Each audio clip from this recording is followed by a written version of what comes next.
Modi and the 2002 Gujarat riots. No matter how many years pass, no matter the clean chits given, the vicious propaganda against Prime Minister Narendra Modi just never seems to end.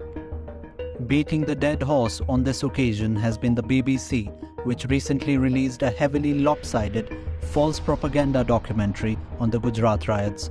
BBC's so-called investigative documentary comes with a preconceived narrative in the form of a tailored script pandering to an anti-Modi agenda. So why is the BBC trying to rake up a settled issue? The Prejudice documentary has been released with just over a year to go for the 2024 Lok Sabha elections.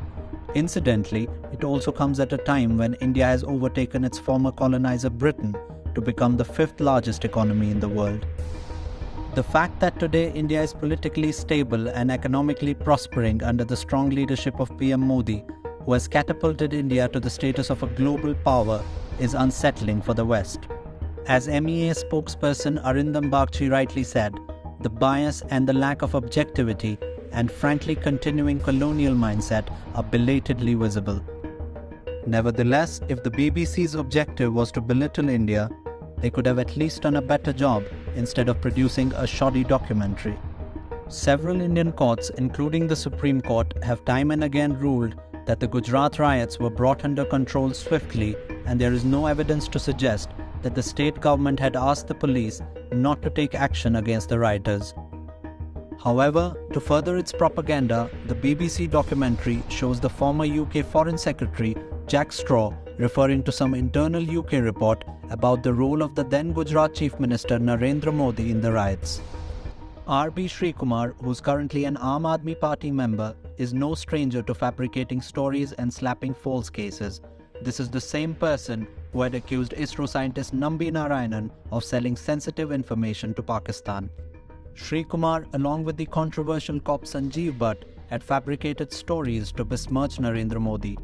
Sanjeev Bhatt, in an affidavit filed before the Supreme Court, had said that he was present during the meeting in which Modi had allegedly instructed police to give the rioters room to vent out their anger and to teach a lesson to those involved in the Godhra train burning incident.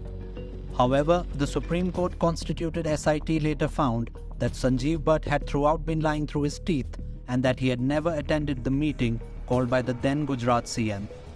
In its closure report filed in February 2012, the SIT revealed that Teesta Setalwad had concocted several stories of killings during the Gujarat riots. In fact, the SIT found many cases where witnesses had falsified information to give imaginary accounts of riot incidents as tutored by Setalwad and other NGOs.